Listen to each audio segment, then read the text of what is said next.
السلام عليكم ورحمة الله وبركاته، وصلى الله وسلم وبارك على سيدنا محمد وعلى آله وصحبه أجمعين. مرحبا بكم في الجزء الثاني من القصة اللي أشعلت التعليقات. هون سوك، البطل الذي كسر كل القواعد وتحدى حتى ملك الشياطين نفسه. لكن هل التمرد سيكون لصالحه أم بداية النهاية؟ وهل العبيد الذين دربهم سيقفون بجانبه أم يطعنونه في الظهر؟ شكرا من القلب لكل من كتب تعليقا دعما أو شارك الفيديو. تعليقاتكم هي وقود هذا المحتوى، فلا تبخلوا علينا بكلمة طيبة. استعدوا الآن، لأن ما سيحدث سيقلب موازين القصة بالكامل. لن أطيل عليكم أكثر، فلنبدأ الجزء الثاني من قصة هيون سوك.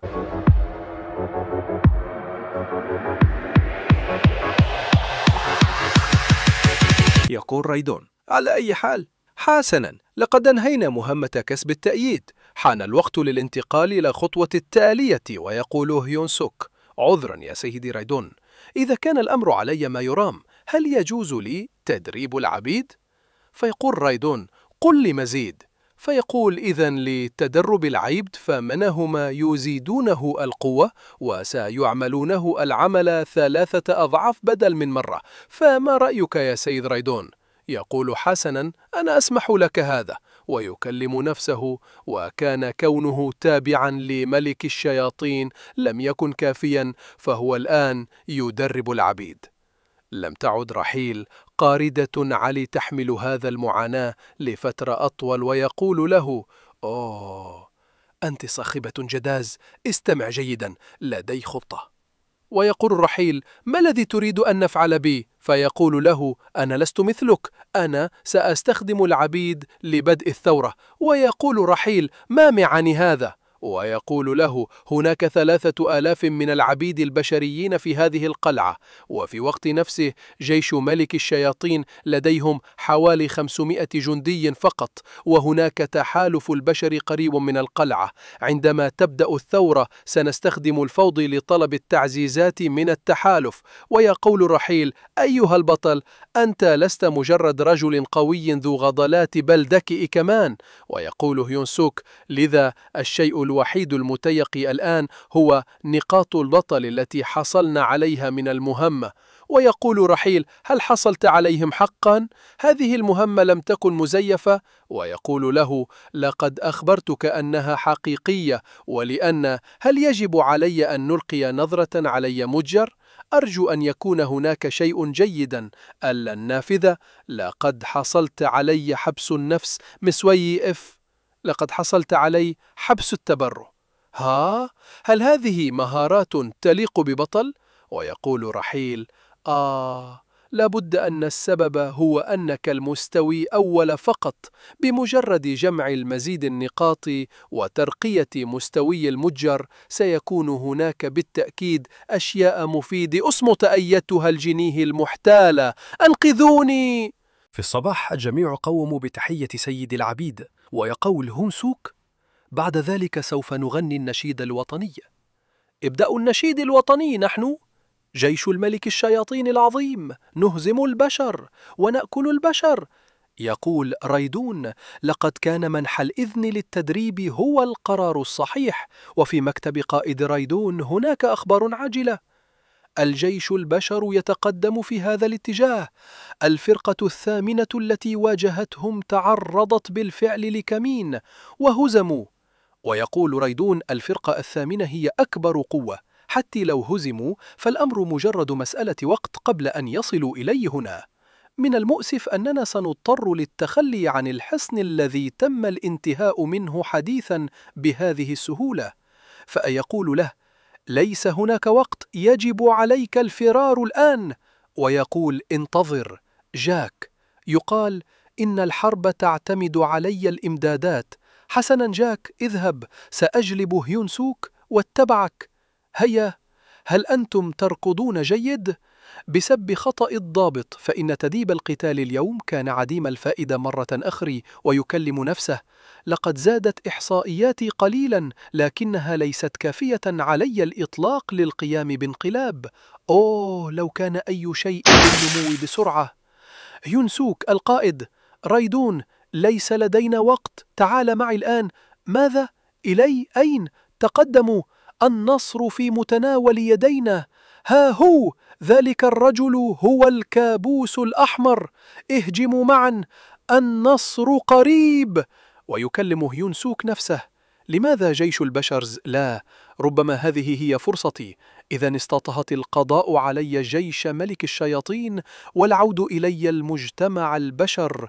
وفجأة يأتي جندي ويقول: مت أيها الكابوس الأحمر. ثم يمسك رايدون رأسه جندي هذا، ثم يسحكه ويقول: هيون سوك، هل أنت بخير؟ ويقول: سأبدأ التحرك علي الفور. ويقول الجندي: هل أنتم أبطال؟ ويقول له: نعم. ويقول الجندي: حسنا، أريدكم إجماعه كلكم وسترجعكم لي مدينة. ويقول: حسنا، شكرا. وفجأة يأتي واحد ويقول: تشرفت بلقائكم.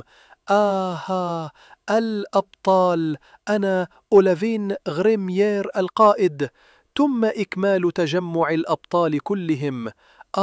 شكرا علي جهودكم. إذن فلنبدأ أيها الجنود، إلي مواقعكم.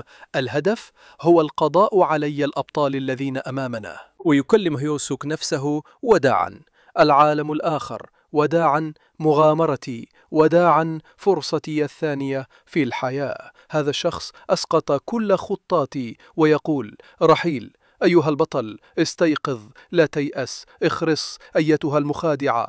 ويقول رايدون: لقد غفوت للحظة، ماذا قلت للتوي يا هونسوك؟ لا شيء علي الإطلاق، كنت فقط أقول هذا شرف كبير أن أكون مع القائد رايدون. ويقول له: أنا سعيد لأنك متحمس لذلك، بمجرد أن نصل إلي المقر سأقوم بتسجيلك رسميا في جيش ملك الشياطين وإن صدمه. ويقول: إنه شرف يفوق الوصف، افتح الباب، لقد عاد القائد رايدون. ويقول هيون سوك: لم أتخيل أنني سأتمكن من لقاء قائد الفيلق المحترم في وقت مبكر كهذا، إنه لشرف عظيم. ويقول رايدون: نعم، إنه لشرف عظيم لك، لكن تأكد من أنك ستكون في أفضل سلوك أمام قائد الفيلق، إلا إذا كنت تريد أن تموت. ويكلم نفسه: صحيح، يقولون إنه حتى لو دخلت عرين النمر ستنجو طالما حافظ علي هدوءك. قائد الفيلق هيمس هنا: أنا قائد رايدون، أدخل. هل يمكن أن يكون قائد الفيلق امرأه؟ حسنا حسنا، من لدينا هنا؟ يا إلهي، من هذا؟ رايدون، هل أنت هنا؟ لقد أصبحت أكثر هيبة منذ آخر مرة رأيتك فيها، وأنت أيتها القائدة لقد أصبحت أكثر جميلة. ويكلم نفسه: إنها مذهلة جدا. لا لا لا. ويقول رايدون: أعتذر عن فشلي في حماية الحصن، هذا كان خطأ، ذلك القائد السخيف للفريق الثامنة. كيف يمكن أن يكون خطأك؟ كان ينبغي لي أن أسلخ هذا الأحمق وأحوله إلي حقيبة منذ فترة طويلة. ويكلم نفسه: لا أستطيع التنفس، هذه القوة إنها علي مستوي مختلف تماما عن أي شخص واجهته من قبل. ويا قول علي، أي حال، هذا يكفي.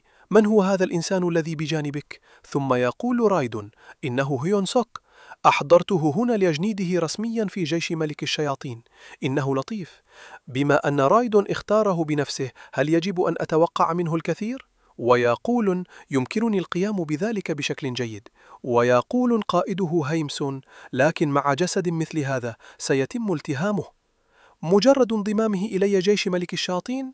هذا صحيح، من الأكد أن هذا ما سيحدث.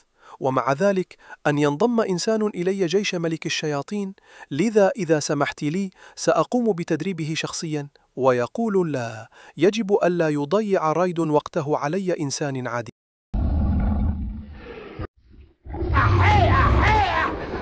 من الآن فصاعدا ستعين كمسؤول عن رعاية الحيوانات الأليفة الخاصة بي. اسمه بوبو، أليس لطيفا؟ ويكلم نفسه. حيوان أليف؟ هل هذا كلب حقا؟ أوه عزيزي، ما ردة الفعل هذه؟ هل يمكن أن يكون؟ هل لا يعجبك ذلك؟ ويقول إنه شرف عظيم لإنسان مثلي أن يخدم السيد بوبو. حسنا، هذا ما يجب أن تقوله. حيواني الأليف لا يزال ينمو، لذا كن حذرا. ويقول نعم، سأتذكر ذلك. وفي منزل بوبو يقول الراحل: ماذا؟ هل ظهرت مهمة بطل جديدة في هذه الأثناء؟ شش، أخفضي صوتك، سوف توقظين الوحش. النافذة. يقول: المهمة كن بحبوبا معي. بوبو للبقاء علي قيد أحياه، وأنتظر الفرصة للمستقبل. ويقول هون سوك: هذه المرة إنها مهمة تستحق 2 مائي. أولا كان رئيس العبيد، والآن علي أن أكسب ود كلب القائدة. مهلا أيها الإنسان. ثم يقول: تشرفت بلقائك، أنا هيون سوك. أين كبار المسؤولين الآخرين؟ ويقول له: لا يوجد أحد، كلهم ماتوا. وهنا تنتهي واحدة من أغرب المهام اللي مرت على هيون سوك، من عبد إلى مدرب إلى مربي كلب شيطاني.